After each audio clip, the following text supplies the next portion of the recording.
So here's video 2 for Sunday. I still don't know the date, but anyway, I think it's June 13th, 2025. So there was a problem back when the Attorney General's office was posting the decision that Tina lied on an affidavit. So I have the documents to prove that it was inadvertently, obviously, they wouldn't do this on purpose, but it was not posted. And now, if you go to the Attorney General's website and you click to review it, you can't see it. You can only see like maybe a paragraph, right? So I have screenshotted what was sent to me because the person complaining gets the whole decision emailed to them before it even goes up on the website. And sometimes it's the same day, but I have it all. I also have the back and forth about it originally not getting onto the website of the Attorney General's office. And now with the present situation where you can't go and read it. But I'm one for receipts, and I have them. So,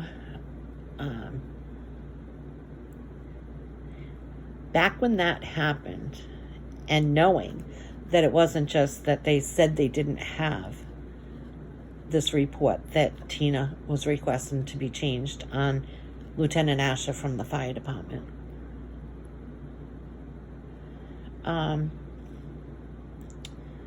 It wasn't just a quick email. No, we don't have any such a thing. Well, first Milo's said the city isn't in possession of any such letter. And then when I put the complaint in, they have to send it in affidavit form. Tina never thought that I would have that or that I would be able to obtain it. Never, ever, ever, ever would she ever think that I would have my hands on it shortly after sending the complaint. We have a couple of problems here, though. Who is holding Pawtucket accountable? Nobody. Absolutely nobody. You go to the Attorney General's office, and I'm going to mention Peter Nerona.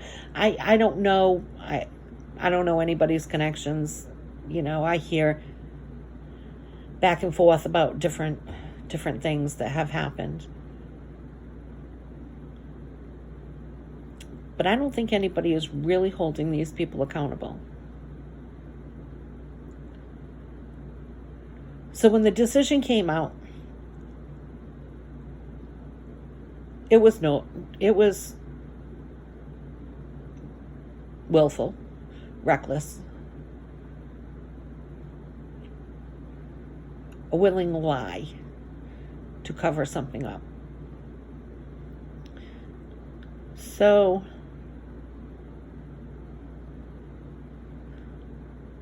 they mention the affidavit. They mention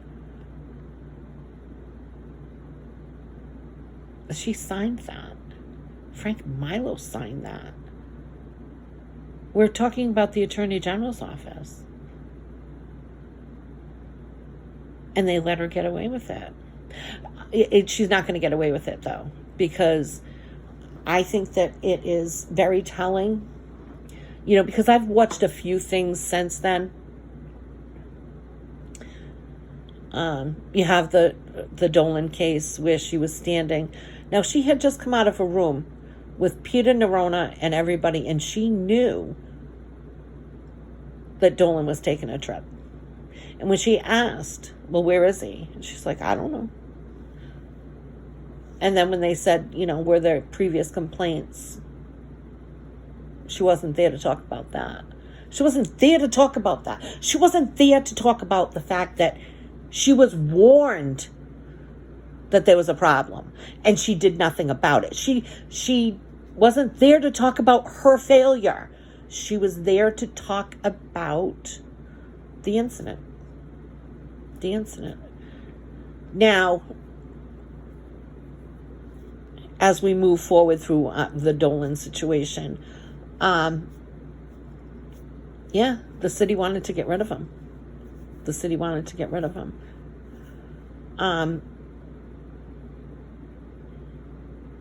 He was found not guilty for shooting that kid, which is totally amazing to me.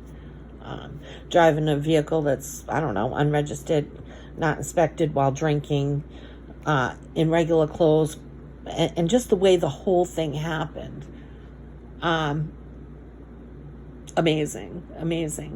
But, and then everything that happened after that. I mean, I think that Coventry is still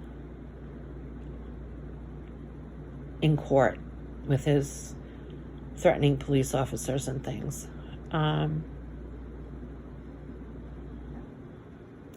But they did get rid of him in Pawtucket, and I think that he got some special treatment. It's probably because there's some Dolans still working in the police department. I'm sure that they made some deals going on there. I don't know. I guess we'll find out. In the civil suit, I'm sure everything's going to come out. So Tina made those statements during that time. Tina, during a press conference about Christine Cole, and she really wanted to send this man to jail for the rest of his life, for something that he didn't do. And then when the city is sued, she doubles down with, still a person of interest. She's waiting for another lawsuit. In fact, I think that someone should call the attorney that handled that and give them the Valley Breeze, where she says that. Because you cannot get sued for defaming someone's character, saying that they murdered a child, and then when they end up suing your ass, well, not your ass, the city's ass. You've accumulated quite a bit of lawsuits, Tina, just in case you didn't know. Instead of, maybe admitting you're wrong.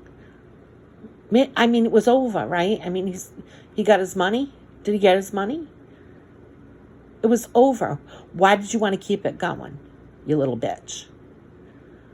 You wanted to just ruin his life more so that when people read that, they think to themselves, oh, but he still could have done it? Because Tina thinks that? Because Tina thinks that he's involved in some way?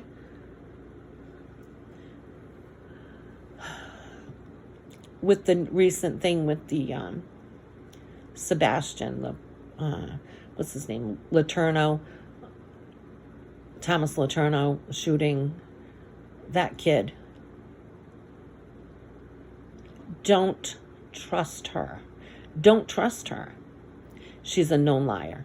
Known liar. In fact, any part of any of this that she has any kind of control over, question it. Question it. And then go to the Attorney General's office and ask them why Tina Gonzalez is still the chief of police when you know that she is changing reports. She is changing the narrative of what happened to suit the city.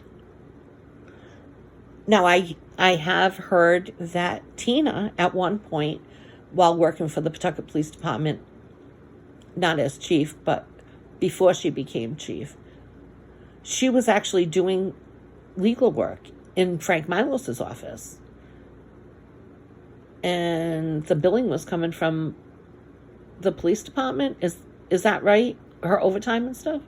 So she could work her regular and go over and help Frank out and get some overtime over there. So she was signing things. She was giving legal opinions. She should not give an opinion on whether somebody should get a kitten. I'm telling you right now, she should not be giving any kind of an opinion. I've been fighting for 11 years for correct information to go into my son's file. She can't do that. But she can make up stories. She can make up stories. She can use the Pawtucket Police Department to go get a warrant for a woman that was living in her house that she evicted. Get a warrant for that woman's arrest over a door and a carbon monoxide detector. In fact, Nappy Gonzalez had completed that very complaint that she abused her power the day before Joseph passed away. He had just completed it. That showed that she abused her power because she owns a house in Pawtucket, and she used the police department to go get a warrant to go serve the woman. And they kept that woman overnight. Isn't that the same thing that Carrie Hermansky told me that she was going to do to me? We're not going to call a bail bondsman. We're not doing that for you.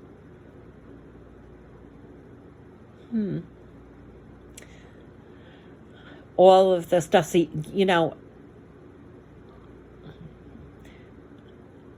my fight with the Pawtucket Police Department is over.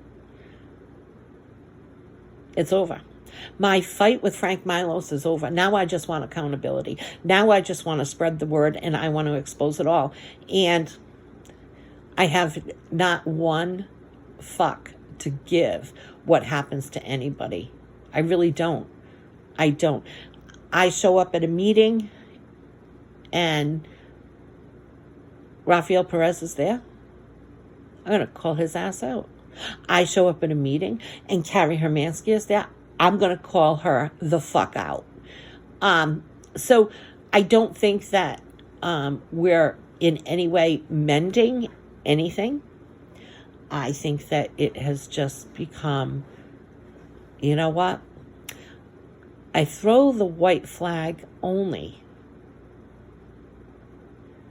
as it relates to trying to get the accountability for me to keep them accountable. Now I'm going to let everybody else do it, including Paul Trout. So, it's getting late. I should probably go to bed. Just wanted to, I'm kind of going over the phone calls that I need to make tomorrow. We have some paperwork going out, and I look forward to seeing this house of cards fall.